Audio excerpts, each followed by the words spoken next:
Hola, ¿qué tal? Soy Pablo Gil y como cada viernes os traigo un vídeo que espero que os guste. En este caso era cuestión de tiempo que los bancos centrales la liasen una vez más. A lo largo de este vídeo vais a ver el por qué digo esto. Han sido probablemente los generadores de todas las crisis que se han ido produciendo a lo largo de las últimas décadas.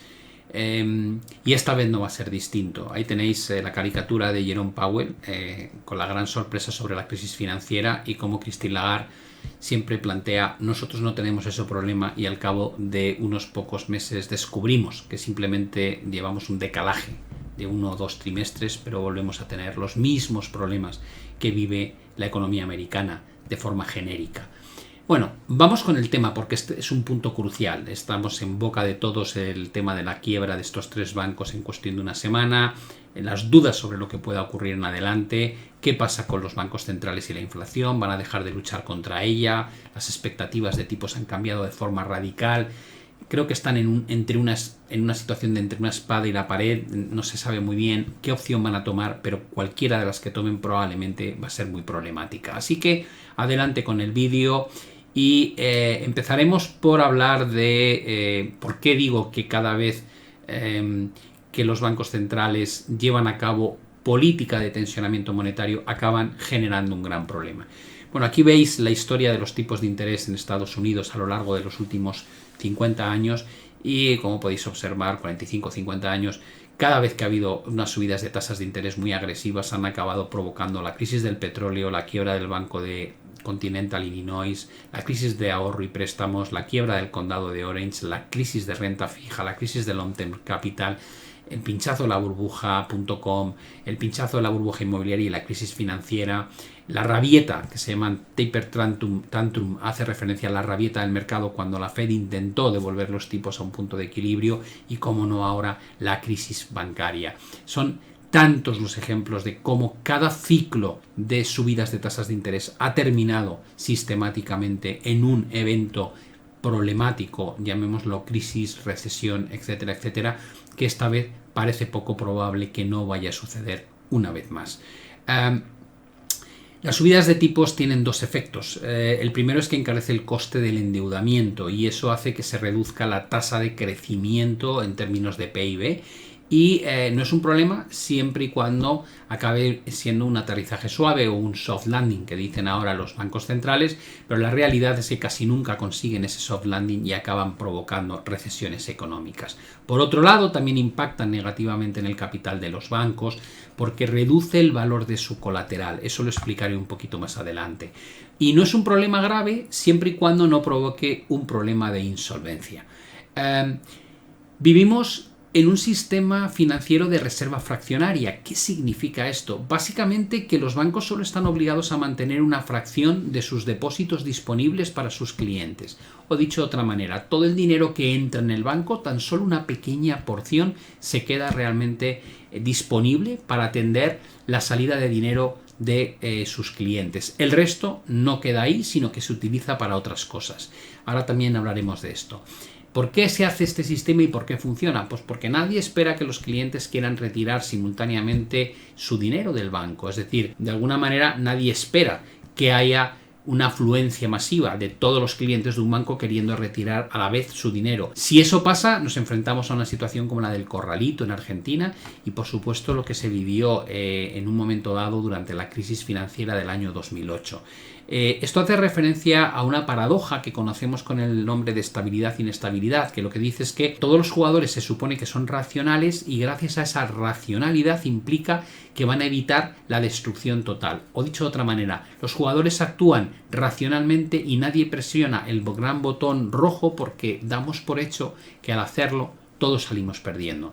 Por tanto, es un sistema que funciona en situaciones normales, por tanto en el 90 y tantos % de las ocasiones, pero si hay una crisis, la racionalidad brilla por su ausencia y ahí es donde surge el gran problema de que se pueda desencadenar una hecatombe desde el punto de vista financiero. Cuando los bancos reciben sus depósitos y lo hacen continuamente, lo que hacen normalmente con ellos es crear préstamos. Es decir, los bancos, su actividad es tomar dinero pagando por ello la menor cantidad posible y prestarlo a un plazo más largo a un tipo mucho más elevado. Y esa diferencia es lo que llamamos el margen de intermediación, que es lo que les genera los beneficios. Los bancos lo que llevan es un control exhaustivo de sus activos, sus depósitos y sus pasivos, porque tienen que mantener unos grados de solvencia y cumplir con unos requisitos de capital y reservas legales. Cuando se teme que un banco va a estar en problemas, lo que suele pasar es que los clientes tendemos a sacar nuestro dinero de manera simultánea y retroalimentamos el problema del banco. Se convierte en la pescadilla que se muerde la cola. Pensad en lo que pasó en España con Banco Popular, donde el miedo a que quebrase provocó que los clientes sacásemos nuestro dinero de forma rápida y sin pensar mucho, y eso puso en una situación tan difícil al Banco Popular que finalmente provocó que quebrase. Por tanto, la propia inercia del comportamiento huidizo o de miedo de los inversores y de los clientes provoca ese escenario que tanto nos daba miedo, pero somos nosotros mismos los que muchas veces llevamos a la situación extrema de que finalmente se produzca una situación real donde potencialmente tal vez se podía haber evitado. Antes de continuar, recordad que en Pablo Gil Trader tengo un curso macro explicando muchos de estos conceptos que utilizo en estos vídeos. Tenéis una descripción de los 5 módulos que componen el curso, qué temas se tratan, así que visitad la web a ver si os interesa suscribiros al curso. Dicho eso, la pregunta que deberíamos estar entendiendo desde su raíz es cómo afecta la subida de tipos. Y hay dos frentes que debemos tener en cuenta. El primero es que a medida que suben los tipos, los clientes encuentran mejores oportunidades de inversión para el dinero que dejarlo en sus cuentas corrientes. En España lo estamos viviendo ya. Hay auténticas colas por parte de los ciudadanos para comprar, por ejemplo, letras del Tesoro o bonos de corto plazo. ¿Por qué? Pues porque los bancos apenas retribuyen el dinero que dejamos en la cuenta, está casi al 0% y podemos estar obteniendo rentabilidades del 3, 3,5, casi 4% invirtiendo nosotros mismos nuestro dinero en productos de renta fija. La gran pregunta es ¿por qué voy a tener que dejar yo mi dinero si puedo comprar productos de bajo riesgo con un interés bastante razonable, sabiendo que si llevo mi inversión hasta el vencimiento voy a recuperar el 100% de mi inversión y además voy a recibir esos cupones de rentabilidad? Pero por otro lado, la subida de tipos también afecta al valor del colateral. Pensemos que si los bancos con el dinero que no utilizan para hacer sus préstamos lo invierten en renta fija, a medida que suben los tipos de interés, el precio de esos bonos baja. ¿Qué quiere eso decir? Pues básicamente que estás invirtiendo en un producto que a vencimiento te van a devolver tu capital y vas a recibir los intereses, pero si tuvieses que venderlo antes de vencimiento tienes un riesgo, ya que el valor de esas inversiones cada vez es más bajo a medida que suben los tipos de interés. Los bancos usan sus depósitos de dos formas, como hemos dicho. Una, concediendo préstamos a largo plazo a un tipo más alto del que pagan a sus clientes por el dinero. Si tú dejas el dinero en la cuenta y te lo retribuyen al cero, eso es lo que te pagan por tu dinero. Y si vas a pedir un préstamo a ese mismo banco, probablemente te van a hablar de tipos del 4, del 6, del 8, del 10% en función de si son hipotecarios o si son al consumo. Por tanto, hay una diferencia entre lo que pagan por el dinero y cómo lo prestan. Lo que no utilizan para prestar, básicamente lo invierten en renta fija a una rentabilidad mayor que la que te pagan a ti por el dinero que depositas en el banco. ¿Cuál es el problema? El problema es que cuando un banco te presta a ti dinero no te puede exigir que se lo devuelvas antes del vencimiento del préstamo. Tú tienes tus cuotas mensuales, pero si tienes un préstamo a 15 años, hasta que no pasan o transcurren esos 15 años, tú no devuelves el 100% del préstamo al banco. Por tanto, existe un concepto en el que el banco invierte a largo plazo un dinero que recibe en el corto plazo. Y esa diferencia de tipo de interés es lo que se llama margen de intermediación y es la manera en la que gana dinero un banco, tomando dinero barato y prestándolo caro. Cuando suben mucho los tipos de interés, lo primero que va a ocurrir es que los clientes se van a dar cuenta de que es preferible invertir en activos de bajo riesgo como la renta fija en lugar de tenerlo en el banco, tal y como decíamos antes. Eso va a provocar la salida de depósitos y que los bancos se vean obligados a que, si todos estamos pidiendo nuestro dinero de vuelta, o al menos una parte importante, el banco no puede cancelar los préstamos que ha concedido a largo plazo, tiene que traer dinero de algún lado y muchas veces lo que le obligas es a vender activos en los que ha invertido. ¿Qué pasa si los tipos han subido mucho? Pues que si han invertido en renta fija, que es lo que suelen hacer, descubren que el precio de sus inversiones ha bajado, que es lo que llamamos reducción del colateral. Y dices, vale, si el banco no ha cubierto correctamente el riesgo de tipo de interés, que lo puede hacer a través de un interest rate swaps, por ejemplo, los IRS, pero si no lo ha hecho bien, como le pasó a el banco Silicon Valley, descubre que tiene pérdidas a la hora de vender sus activos. Entonces, vale, ¿qué ocurre cuando un banco tiene pérdidas? Si la pérdida es muy grande, el banco va a necesitar reponer capital y se va a ver obligado a anunciar un aumento de capital, que siempre se percibe tanto por inversores como por clientes como muy mala noticia, porque denota que tiene un problema, lo cual acelera la actuación de los clientes que queremos sacar dinero del banco, que intuimos que está teniendo un problema financiero serio.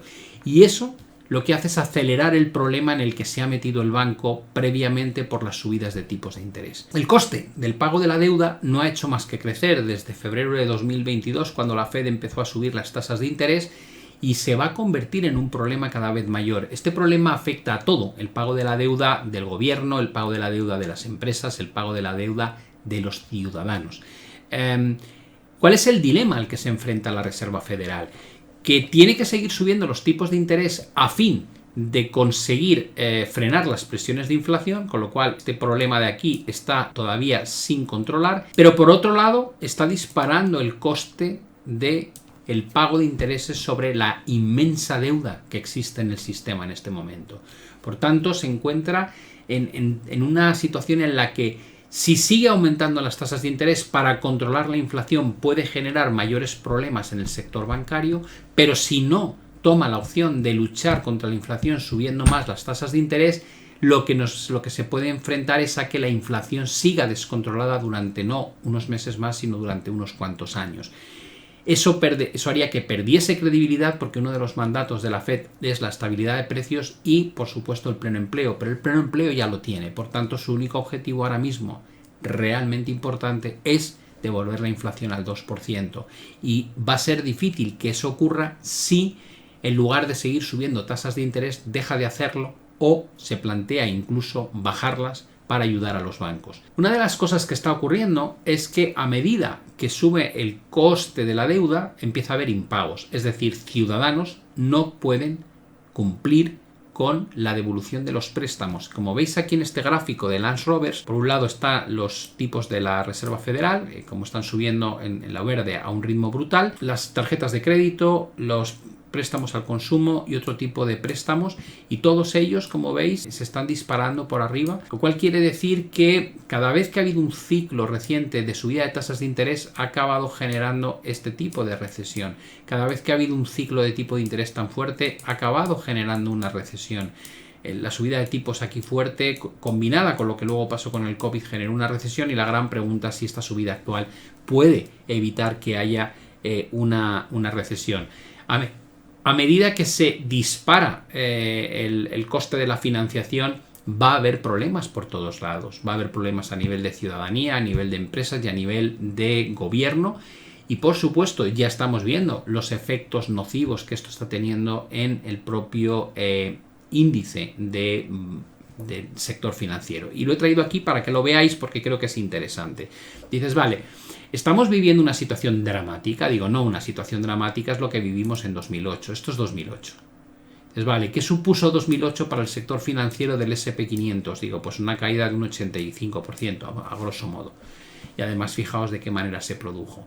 Digo, y los demás movimientos que hemos tenido a lo largo de este tiempo, ¿podemos decir que han sido dramáticos? Digo, no, has tenido correcciones de un 35%, de un 25%, un 24%, de un 27%, de un 44%, de un 29%. Bajar hasta niveles de la directriz no es que sea muy importante, porque solo son 2 puntos de apoyo, pero bajar ahí supondría un 38%. Eso no es una crisis financiera. Es decir, el mercado hoy no está cotizando una crisis financiera, está cotizando un tensionamiento. ¿Por qué? Porque hay una creencia absoluta en que los bancos centrales, el Tesoro y el FEDIC van a conseguir frenar lo que está ocurriendo. La pregunta que imagino que tendréis muchos en la cabeza es, ¿y tú qué crees? ¿Crees que va a haber una crisis financiera? Digo, no lo sé. Lo que sí sé es que si continúan las subidas de tasas de interés, los problemas van a seguir apareciendo. De eso estoy convencido. Y van a aparecer en muchos planos, en términos de crecimiento, en términos de estabilidad de los bancos, en términos de morosidad de los clientes y de las empresas, lo cual va a meter en más problemas a los bancos cuando suba la tasa de morosidad. Y de momento, viendo el gráfico, no detecto ni muchísimo menos un riesgo severo, porque estamos en una gran tendencia alcista todavía en Estados Unidos, con lo cual lo que hay que hacer es vigilarlo, ¿no? Para los que quieran estar inquietos, les diré que cuando quebraba Bear Stearns en el año 2008, tampoco teníamos la sensación de que eso fuese el inicio de una quiebra masiva de bancos, entre otros Lehman Brothers, ¿no? Que es el que todo el mundo recuerda, aunque quebraron 492 entidades financieras entre 2006 y el año 2014, pero todo el mundo recuerda Lehman Brothers. Lo que estamos diciendo es que normalmente los primeros episodios de pánico se perciben como algo puntual, no como una corriente que va a empezar a extenderse de forma generalizada. No quiere decir que vaya a ocurrir, pero evidentemente hay que estar muy pendiente de eso. En segundo lugar, cuando uno mira el sector financiero en Europa, descubre que no tiene nada que ver con el sector financiero en Estados Unidos. Si bien es verdad que el sector financiero estadounidense consiguió recuperar los máximos del 2007, fijaos lo que ha hecho el sector financiero en Europa. Podríamos decir que la estructura en la que se mueve más o menos tiene sentido plantear que es esa, y eso hace pensar que tal vez no estamos muy lejos de techos desde los cuales podríamos empezar a ver nuevas rotaciones hacia cotas más bajas. No digo que vaya a pasar, pero viendo la estructura del gráfico da que pensar que ese escenario podría tener sentido. ¿Por qué hay tanta diferencia? Evidentemente por la forma en la que se trató la crisis de 2008 en las dos regiones. A los bancos europeos se les obligó a recapitalizarse en zonas de precios bajísimos de mercado, y eso hace que sea imposible materialmente que vuelvan a los máximos del 2007, porque se emitieron muchas acciones a precios muy bajos en el año 2009 hasta el 2012, y eso hace que la capitalización de los bancos sea mucho más alta que lo que muestra realmente la evolución del precio de sus acciones. ¿Cuál es la última conclusión a la que llegamos? Bueno, básicamente que los bancos centrales van a tener que confirmar si lo que ha empezado a descontar el mercado tiene sentido o no. Ha sido un cambio radical en cuestión de 72 horas. Hemos visto cómo se pasaba de una expectativa de subidas de tasas de interés continuada, probablemente 0,50 es lo que se esperaba del Banco Central en Estados Unidos, es decir, la Reserva Federal, y de 50 puntos básicos en el Banco Central Europeo, y así sucesivamente muchos bancos. De repente hemos pasado a una expectativa donde el mercado cuenta con que va a haber bajadas de tipos en la segunda parte de este año. Concretamente casi más de 0,5% de bajada de tipos en Estados Unidos en lo que queda de 2023, es decir, plantean como que queda una subida de 0,25 y luego ya van a empezar a bajar tipos. En Canadá ya veis que la estimación de bajada es mucho más severa, y en el caso de Europa, y dices, bueno, aquí todavía se plantean que va a haber una subida de casi 0,25 más. Digo, ya, pero es que la expectativa antes era esta. Esto es lo que se pensaba antes de la crisis, en marzo 8 de marzo. Fijaos lo que se estaba cotizando que iba a pasar y lo que se cotiza hoy. Y desde luego el cambio radical lo hemos vivido en el entorno de Estados Unidos, que muchos analistas han empezado a plantear que no solamente no vamos a estar cada vez a niveles más altos de tipos, sino que van a bajar antes de que acabe 2023. Aquí tenéis la comparativa por países de lo que se esperaba, y en todos ellos prácticamente, como veis, quitando Japón donde no hay cambios, en todos ellos se ha pasado de una expectativa de coste de financiación mucho más alta de aquí a fin de año a de repente contemplar que quedan muy poquitas subidas y en algunos de los casos bajadas. Nos vamos a enterar de si esta predicción es correcta o no a lo largo del mes de marzo, porque con la reunión del 16 del Banco Central Europeo y del 22 de la Reserva Federal nos van a iluminar con respecto a qué les preocupa más, porque realmente ese es el problema. ¿A qué vas a prestar más atención? ¿Vas a salvar al niño que se está ahogando o al adulto o al anciano que se está ahogando? Te tienes que dedicar a una de las dos, no puedes con las dos, tienes que tomar una decisión dificilísima. O te vas a por la inflación o te vas a por solventar el problema de la crisis bancaria. Tomes la decisión que tomes, probablemente va a haber un efecto adverso en el otro lado. Y de ahí que yo imagino que estarán los bancos centrales ahora con la cabeza que les echa humo intentando dilucidar cuál es la opción menos mala. Lo vamos a descubrir en cuestión de muy pocos días. Espero que os haya gustado el vídeo, que descanséis durante el fin de semana y nos vemos ya en la próxima emisión. Un saludo y hasta la vista.